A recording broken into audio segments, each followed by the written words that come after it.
protes yang dianjurkan oleh geng-geng kecewa yang masih lagi tidak boleh move on.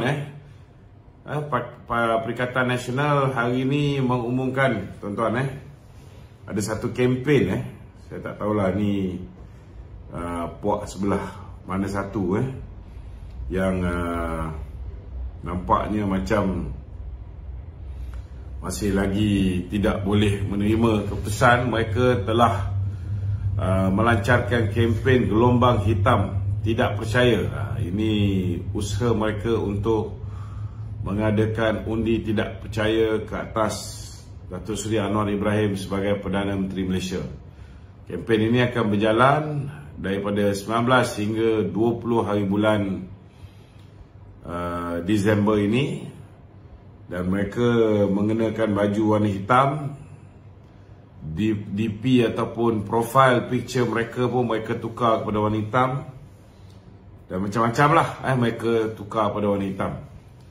Jadi kita wish Muhyiddin and the gang good luck. Semoga mereka punya apa yang dipanggil sebagai kempen ini boleh menabalkan Muhyiddin sebagai Perdana Menteri yang ke-11. Jadi untuk sahabat-sahabat yang berada di rumah, saya rasa tak perlu bimbang dengan kempen-kempen sebegini, kerana kerajaan perpaduan ini mempunyai 148 kursi. Jadi ianya satu gandingan yang kuat, satu gandingan yang mantap, kan? Kalaupun ada geng-geng yang tak berpuas hati tidak dapat lantikan itu, tidak dapat lantikan ini, mungkin ianya boleh menyebabkan kita kehilangan beberapa puluh ahli parlimen, tidak sampai ke tahap gagal dalam proses undi percaya yang bakal berlangsung pada 19 hari bulan ni. Jadi tak perlulah nak bimbang sangat. Okey, Dok, tentang pelantikan timbalan Perdana Menteri. Timbalan Perdana Menteri. Perdana Menteri ada dua je. Timbalan Menteri. Okey. Jadi kita tengok 7 daripada ahli parlimen dari Sabah tu banyak dilantik sebagai timbalan menteri tu. Jadi apa Datuk nampak macam mana tu?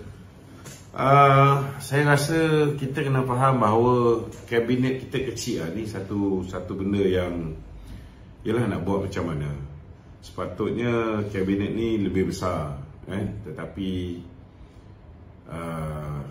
kita dalam usaha untuk menjimatkan duit rakyat, bila parti yang kita tubuhkan ni bukan single party yang ruling the government, memang sewajarnya tidak boleh kabinet tu terlalu kecil. Sebab kita nak kena libatkan banyak kumpulan di dalam kerajaan perpaduan ni. Kita ada kerajaan, kita ada parti PKR, kita ada Amanah, kita ada DAP, kita ada UMNO, kita ada dalam tu kita ada MCA, kita ada MIC, kita ada KDM, kita ada GPS pun dalam tu ada banyak lagi. Ada APCO, ada PBB, ada macam-macam, ada GRS pun dalam tu ada lagi. Ada Perikatan Nasional pun ada, Bersatu pun ada. So Bebas pun ada, Warisan pun ada. Jadi sebenarnya bila kecilkan kerajaan ni memang susah, memang susah. Dan bila tubuh di peringkat menteri tu, kita lihat Perdana Menteri hanya boleh bagi jawatan menteri kepada mereka-mereka yang dia rasa perlu diberikan. Contoh macam UMNO dapat 6. Ada setengah-setengah yang parti dia ada 2 je menteri, 2 je kursi, tak dapat. Ada setengah-setengah dapat. Jadi kita tak boleh nak memuaskan hati semua orang. Sebab itu semua ialah sebahagian daripada jadi bila banyak kawan-kawan yang tak dapat, khususnya BN Sabah tak dapat dan sebagainya, maka kali ini bila melantik timbalan menteri, maka perlu diletak kawan-kawan di sebelah Sabah ni lebih untuk menyeimbangkannya. Sama jugalah kalau kita lihat jawatan menteri pun tak banyak dapat dipegang oleh DAP kan. Jadi di dalam timbalan ni nampak ada sedikitlah kelebihan diberikan kepada mereka, sebab mereka tidak duduk dalam kabinet di peringkat menteri. So saya anggap kabinet ni cuba nak memuaskan hati banyak orang, tetapi sudah pasti mestilah banyak yang tidak puas hati, terutamanya mereka yang tidak dilantik menjadi menteri, mereka yang tidak lantik menjadi timbalan menteri kan. Kalau nak buat semua orang jadi menteri, pun ada yang takkan berpuas hati kan. Kalau kata ada 222 kawasan parlimen ni yang membentuk kerajaan ni 148 orang. Kalau 148 orang ni semua menjadi menteri, semua menjadi timbalan menteri kan. Yang kalah pilihan raya tetapi menyertai kerajaan perpaduan ni pun ada yang tak puas hati juga kan. Ada. Ini kita tak boleh nak elak lah kita tak boleh memuaskan hati semua orang. So kerajaan ni akan berhadapan dengan cabaran lah ini kita tak nafikan bahawa mereka akan berhadapan dengan cabaran. Cabaran yang pertama ialah pada 19 hari bulan ni siapa yang dapat jawatan tapi masih tak puas hati, tak dapat jawatan yang lebih tinggi, ada juga mereka juga mungkin boleh terlibat dalam usaha untuk menggagalkan undi percaya kepada Perdana Menteri ini. So inilah liku-liku hidup orang politik cuma nasihat saya kepada orang politik ni, jangan sampai rakyat ni menyampah dengan orang politik jadi berpada-pada lah berpada-pada. Okey. Ada orang tanya tu, adakah kita punya MP ni ada yang telah ditawarkan jawatan tetapi dia tak berkenan dengan jawatan tu, dia tolak tu? Ada yang ditawarkan jawatan menteri tapi dia tak suka dengan kementerian tu, dia tolak. Ada ada yang pernah jadi menteri tapi dia dapat timbalan menteri pun alhamdulillah. Ada yang pernah jadi menteri, dia kata dia nak timbalan menteri, tak dapat juga. Ada juga Jadi macam-macam Jadi memanglah bila kek tu kecil kan, memanglah suka kita nak puaskan hati semua orang. Cuma nasihat saya satu saja, itu sebab lain kali buatlah kerja keras untuk parti. Bila semua orang mainkan peranan, semua orang bekerja keras untuk parti menang, kita boleh memerintah secara bersendirian kita tak pening kepala nak kongsi-kongsi dengan orang lain kan. Tetapi sekarang ni bila tak ada satu parti pun menang, BN tak menang, PH tak menang, PN pun tak menang. Jadi bersyukurlah dengan apa yang ada setidak-tidaknya parti kita berada di dalam kerajaan. Kalau kita bergaduh, takut lepas 6 bulan terlungkup kerajaan ni kan. Kalau terlungkup kerajaan ni, kerajaan baru yang naik tu, kau duduk dalam kerajaan, tak apa lagi, takut masa tu tak dapat juga menteri kan, tak apa lagi kan. Takut baru je 5-6 bulan kan, tukar lagi kerajaan. Jadi kalau bergaduh kerana jawatan ni, lambat laun parti juga yang sengsara, rakyat tidak akan dapat khidmat yang terbaik daripada wakil-wakil rakyat, daripada menteri-menteri dan timbalan menteri last sekali semua orang akan kecewa. Pilihan raya akan datang, kita akan ditolak lagi So bagi saya lah siapa yang tidak ada jawatan dalam kerajaan ni, anggaplah ini masanya untuk kita bantu kuatkan parti Kalau kita kuatkan parti, insya-Allah parti kita akan lebih kuat, akan datang peluang untuk parti kita memenangi lebih banyak kursi tu ada Yang penting sekali kita kena jaga rakyat. Okey? Adakah dengan pengecilan kabinet ni sebenarnya sebabkan kedudukan kewangan tu tak berapa sihat? Saya rasa ini bukan soal kedudukan kewangan, ini soal langkah penjimatan. Kita pun difahamkan semua menteri-menteri yang akan jadi menteri ini, mereka akan dipotong gaji sebanyak 20%. Memanglah 20% ni tidak memberikan banyak kesan kepada ekonomi negara, tetapi ianya setidak-tidaknya menunjukkan bahawa barisan menteri, kita tak pasti timbalan ni dipotong gaji sekali atau tidak, saya rasa sekali lah, menunjukkan bahawa menteri dan timbalan ini bersolidariti bersama rakyat Malaysia yang berhadapan dengan krisis kenaikan harga barang, dengan krisis kekurangan makanan, dengan bekalan telur dan sebagainya, barang-barang keperluan asas yang mungkin hari ini sukar nak didapati, banyak minyak masak semua sekali. So ini menteri-menteri baru kena buat kerja lah. Kena pastikan bahawa kalau nak bagi kupon kepada B40, M40, kupon minyak masak, pastikan tidak ada sebarang bentuk ketirisan. Bagus juga bagi kupon ni, biar bagi duit tu direct kepada mereka-mereka yang kita kategorikan sebagai kumpulan sasar yang betul. Kalau masih lagi subsidi minyak masak dalam paket 1 kilogram ni sampai mati, akan berlaku ketirisan. Hari ini kita tengok rakyat nak beli minyak masak ni kadang-kadang berhari-hari menunggu untuk dapat peluang membeli 1-2 kampik minyak masak yang 1 kilogram. Banyak orang yang nak goreng telur tak boleh nak goreng telur, asyik makan Maggi je.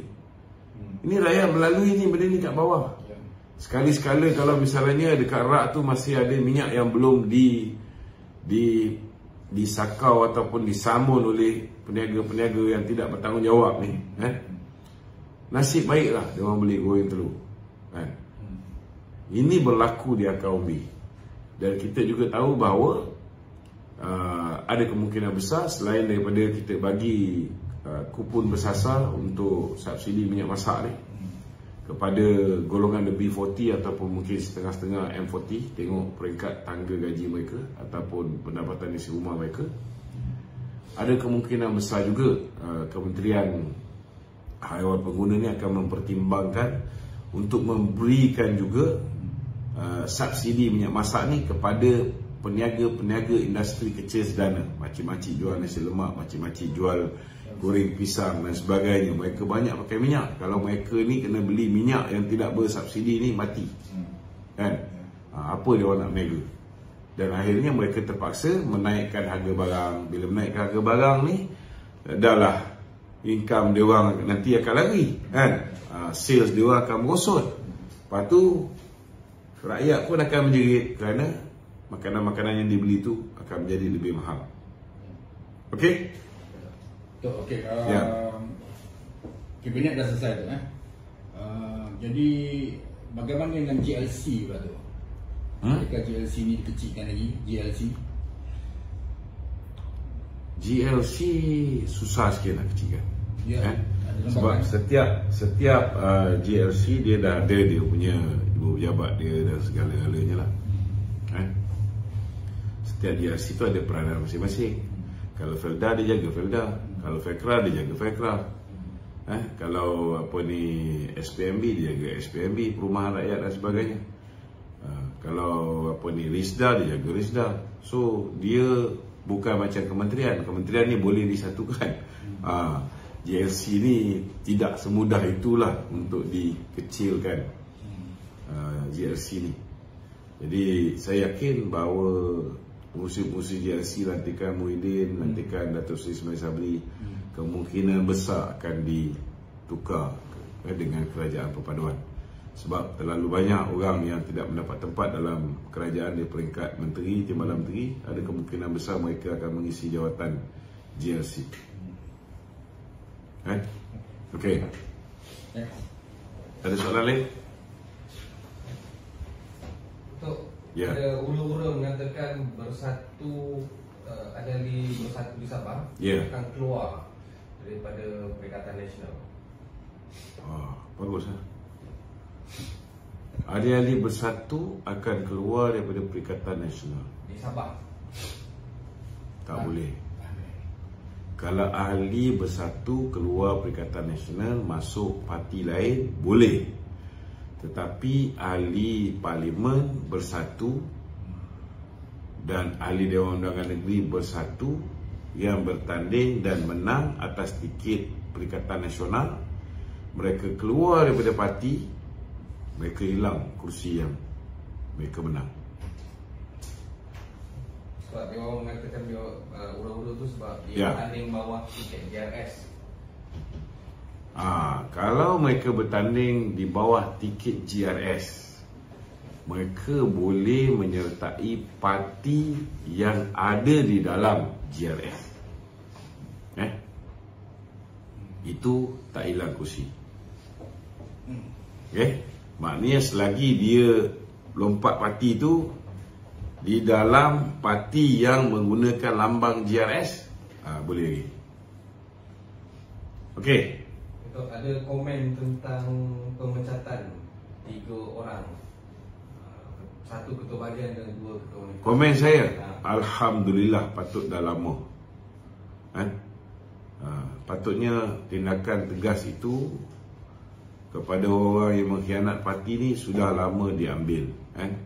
Dan saya rasa banyak lagi geng-geng pengkhianat ni yang belum lagi kita ambil tindakan.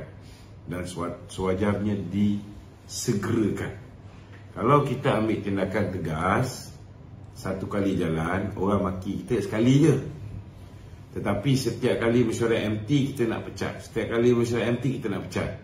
So sepanjang masa setiap kali lepas mesyuarat MT, orang maki kita. Sebab ada setengah orang ni dia tak faham. Ada yang kata kenapa kena pecat Anwar Musa dan sebagainya. Dia tak tahu Anwar Musa ni daripada dulu lagi memang dia kalah bertanding timbalan Presiden. Kemudian Presiden angkat dia, jadikan dia Susah-Agung. Bila dia buat kenyataan yang bukan-bukan, last kali Presiden terpaksa pindahkan dia jadi Susah-Agung BN. Bila dia punya kesetiaan sudah tidak lagi kepada UMNO, dia lebih kepada kesetiaan dia kepada Presiden bersatu. Last kali terpaksa gugurkan dia sebagai Susah-Agung Barisan Nasional. Dan dia semenjak tu, dia bersuara semua bagi pihak Muhyiddin Yassin. Dan baru-baru ni pun kita lihat, walaupun kita dah melancarkan perang dengan parti Muhyiddin, kita lawan dengan parti Muhyiddin, dia masih lagi beritahu dengan rakyat, memberikan mesej yang salah kepada pengundi-pengundi kita, mengatakan bahawa yang sebenarnya nak bunuh BN ni bukan bersatu. Sampaikan ke tahap dia beritahu bahawa Muhyiddin bagi duit berpuluh juta, dia masuk bilik Muhyiddin. Itu silap dia lah. Bila dia cerita dia masuk bilik Muhyiddin ada berpuluh juta, kalau Muhyiddin bagi dia berpuluh juta, maknanya dekat dalam tu ada ratus-ratus juta atau bilion. So kita harap Menteri Dalam Negeri dengan Timbalan Menteri Dalam Negeri Datuk Seri Samsul Anwar Nasara yang baru je dilantik ni, kita harap segerakanlah kita melawat rumah Muhyiddin ni. Sepatutnya bila Anwar Musa dah buka cerita di dalam bilik kamar Muhyiddin Yassin ni, dibawa keluar tu pun berpuluh juta, maknanya ada beratus juta ataupun berbilion di dalam kamar Muhyiddin Yassin. Sepatutnya dah ada orang pergi singgah lah. Sebab dulu bila kita kalah pilihan raya, perkara pertama yang dibuat oleh Menteri Dalam Negeri ketika itu dan Perdana Menteri Tun Dr. Mahathir ketika itu, Menteri Dalam Negeri ialah Muhyiddin Yassin, ialah menyelongkor rumah Datuk Seri Najib, rumah anak Datuk Seri Najib, sampai kasut cucu Datuk Seri Najib pun kena rembat juga. Lepas tu dia pergi geledah pula rumah Tok Puan Raha, bekas isteri Perdana Menteri yang kedua, mak kepada Datuk Seri Najib, sampai shilling dipecahkan. So kenapa mereka ni ada layanan istimewa? Dah terang-terang Anwar Musa dah memberitahu kepada dunia bahawa dia dah masuk bilik Muhyiddin ambil berpuluh juta untuk bantu pilihan raya Sabah. maknanya dalam bilik dia tu ada ratus-ratus juta ataupun berbilion ringgit. So tunggu apa lagi? Kan? Takkan hanya mengumumkan akan panggil, tapi kalau ikut Datuk Seri Zafrul tak dipanggil lagi. Kan? So macam mana cerita ni? Yang mana satu betul? Nak panggil ke tak nak panggil? Atau nak wayang saja? Kan? Kita nak tahu kebenaran ni. Okey. Ada ke? Habis lah. Boleh kita tutup ni. Komen Datuk tentang kenyataan media SPRM siasat dana 92.5 bilion dana. Okey. SPRM telah membuat siasatan awal dan didapati bahawa banyak daripada dana yang 600 bilion itu ada melibatkan dana-dana lain. Yang melibatkan dana daripada kerajaan adalah sekitar 92 bilion, 92,000 juta ringgit.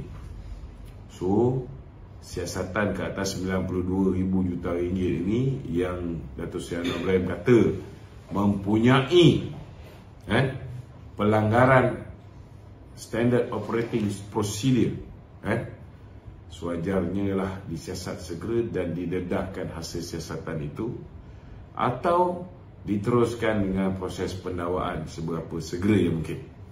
Okey? Ya. Satu ada ni ada soalan menyatakan kemenangan Perikatan Nasional di Padang Serai menunjukkan gabungan UMNO dan Pakatan Harapan ini sebenarnya ditolak. Kalau gitu kita boleh cakaplah kemenangan BN di Tioman, walaupun mereka ni menjual agama, walaupun mereka ni membayar pengundi-pengundi, walaupun mereka ni hebat memfitnah kita, walaupun mereka ni memainkan sentimen rasis, perkauman yang sempit, tetapi mereka tetap ditolak di Tioman. Boleh kita cakap macam tu? Okey. Apa ni, Puan Noriana Najwan Najib tu penipuan? Puan Noriana Najwan Najib. Okay. Anak Najib tu Ya. Dia mohon kepada Perdana Menteri agar membenarkan perbicaraan melibatkan bapanya disiarkan secara langsung dari talian dia. Jadi saya pun mengharapkan supaya Yang Berhormat Perdana Menteri membenarkan supaya perbicaraan kes Datuk Seri Najib Tun Razak, tak kira lah kes apa sekalipun, dibenarkan untuk dibuat secara siaran langsung supaya rakyat tahu apa yang berlaku di dalam mahkamah. Supaya kalau dululah masa pembicaraan kes Datuk Seri Najib ni banyak diputarbelit oleh pihak media. Jadi biar rakyat dengar sendiri dengan telinga mereka, biar rakyat tengok sendiri apa yang berlaku, biar rakyat tahu apa yang Datuk Seri minta tak dapat, yang itu minta tak dapat, yang ini minta tak dapat, kan? Biar rakyat tahu. Jadi rakyat sendiri boleh menilai sama ada Datuk Seri Najib mendapat pembicaraan yang adil ataupun tidak. Bagi saya memberikan sokongan padu kepada usaha ni. Dan kita nak tanya juga, bila Nazlan ni nak didakwa? Kalau dulu ada peguam negara yang melindungi Nazlan, sekarang ni dah tukar kerajaan. Kita minta supaya Nazlan ni yang SPRM dah siasat dan dah didapati boleh didakwa di bawah Seksyen 220 Kanun Kesiksaan. Kita minta lah supaya segera didakwa Nazlan ni. Kenapa susah sangat nak dakwa? Kalau misalnya peguam negara masih lagi nak melindungi penjenayah bernama Nazlan ini, dah tiba masanya kerajaan menukar peguam negara. Dan tentu peguam negara ni ialah lantikan daripada Muhyiddin Yassin.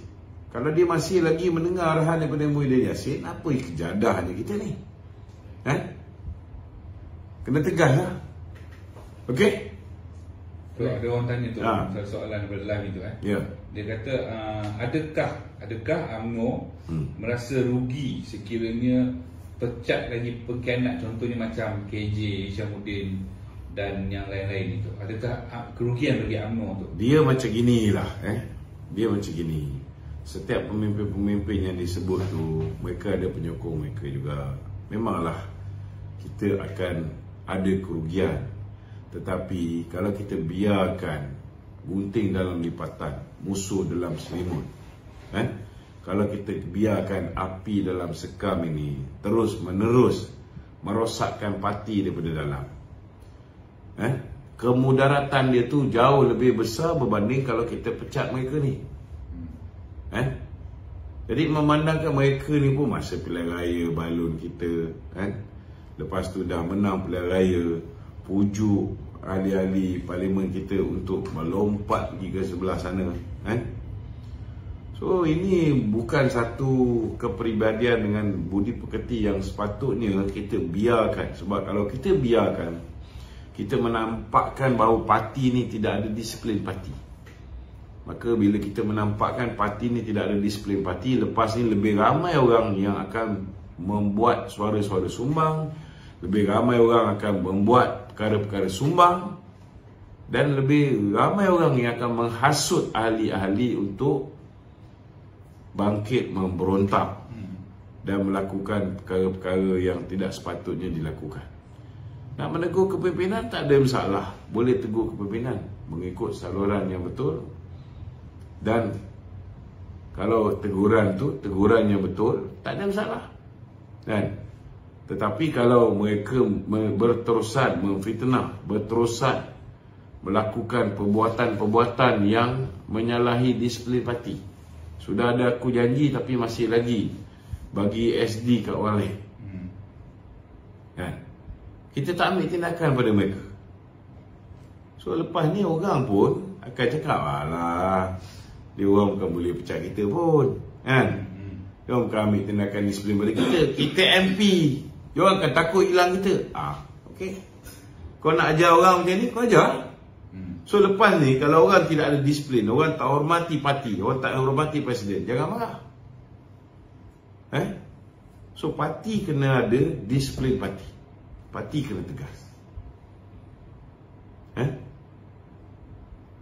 Dan letih jugalah kita duk cakap dia orang yang melakukan pengkhianatan pada parti, dia orang yang jadi broker, jual parti kita ni, MP-MP kita dengan musuh parti kita. Kita duk lawan-lawan, tiba-tiba kepimpinan tak ambil tindakan pada mereka. So orang akan kata sebenarnya dia ni fitnah je. Kita pula dia katanya fitnah. Sebenarnya dia orang ni lah yang sepatutnya mengambil alih pucuk pimpinan parti. Dah ada dah orang kata, oh Datuk Seri Hishamuddin, please take over the party. Kau nak bapak pengkhianat ni ambil alih parti?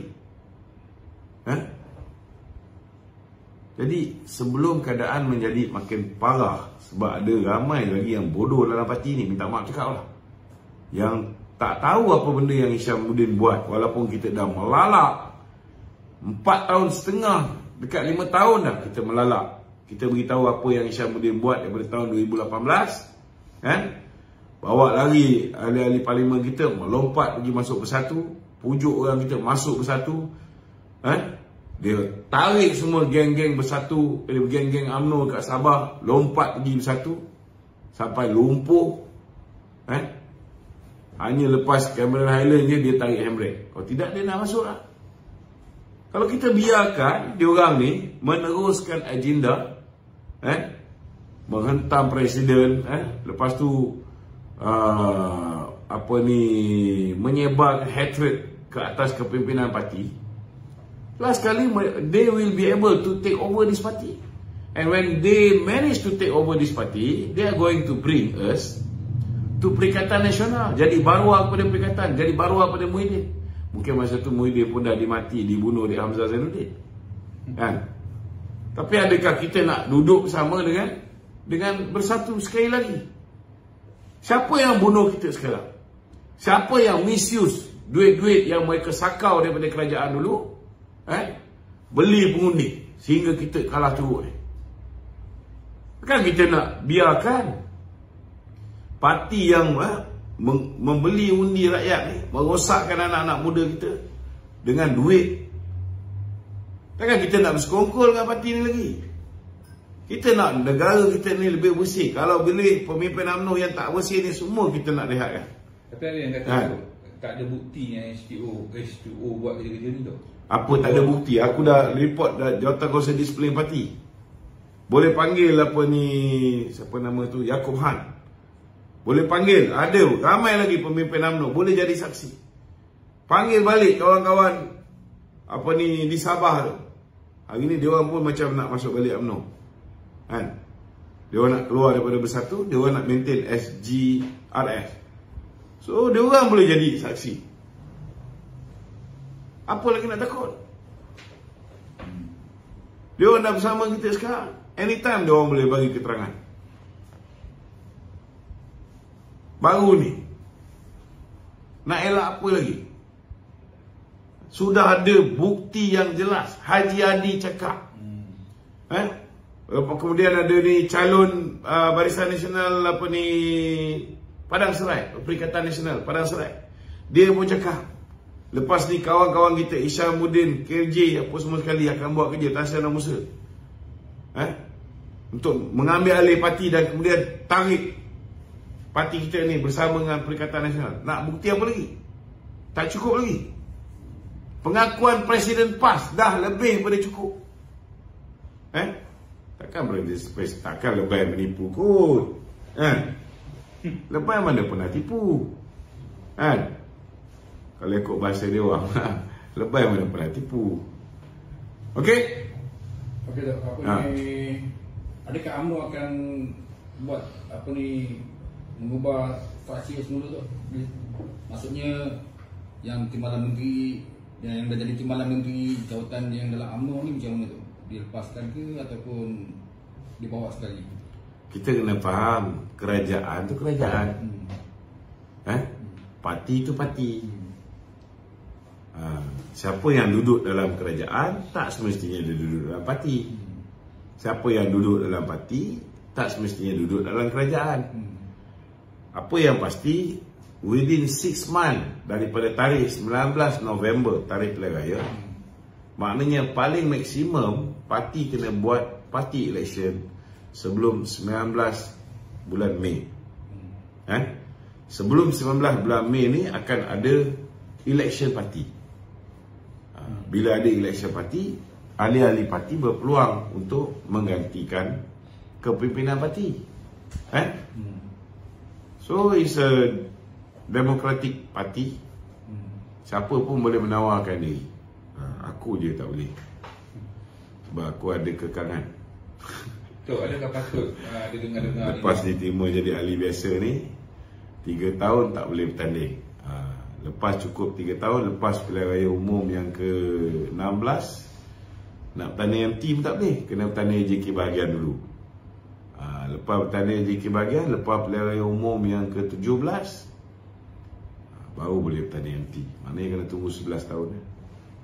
Tok, ada hura-hura yang mengatakan bahawa jawatan Presiden dan Timbalan tu nak dibuat usul untuk tidak dipertandingkan. Ini propaganda Tun Faisal. Itu propaganda Tun Faisal. Nak menunjukkan seolah-olah macam Dato' Zahid ni kuku besi, kan? Tidak akan mengizinkan pertandingan Presiden dan Timbalan Presiden. Belum ada perbincangan pun. Tak pernah ada perbincangan bila tarikh nak buat kita baru putuskan tunda Perhimpunan Agung UMNO 2022. Perhimpunan Agung UMNO 2022 pun akan buat Januari 2023. Lepas tu barulah fikir bila nak buat mesyuarat di peringkat cawangan tahun 2023. Barulah ada pemilihan di peringkat cawangan. Kemudian kena buat mesyuarat di peringkat bahagian dan sekaligus memilih ahli jawatan kuasa atau majlis kerja tertinggi di peringkat pusat dan ketua-ketua sayap dan juga ahli jawatan kuasa sayap-sayap di peringkat pusat. Sekali dalam mesyuarat UMNO di peringkat bahagian. Jauh lagi tu. Lambat dia tak lambat. Before 19 of May mesti selesai pemilihan di peringkat bahagian. Sebelum 19 Mei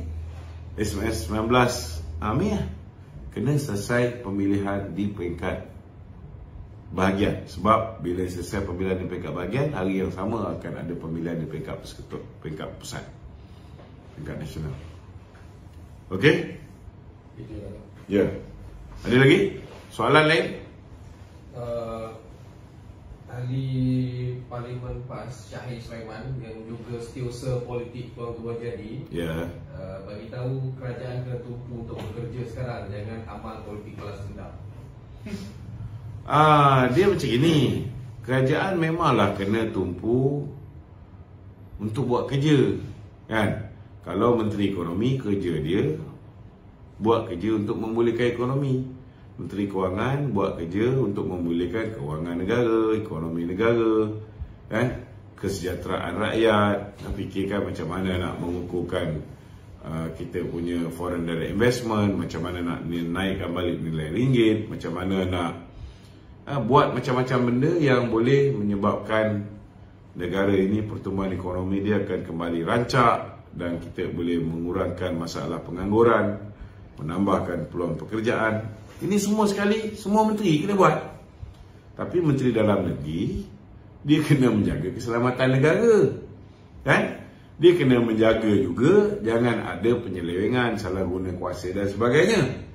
Kalau dah ada laporan-laporan dibuat ke atas mereka yang menyeleweng, ketika mereka memerintah, maka itu adalah sebahagian kerja yang perlu dibuat oleh seorang Menteri Dalam Negeri, contohnya, kan?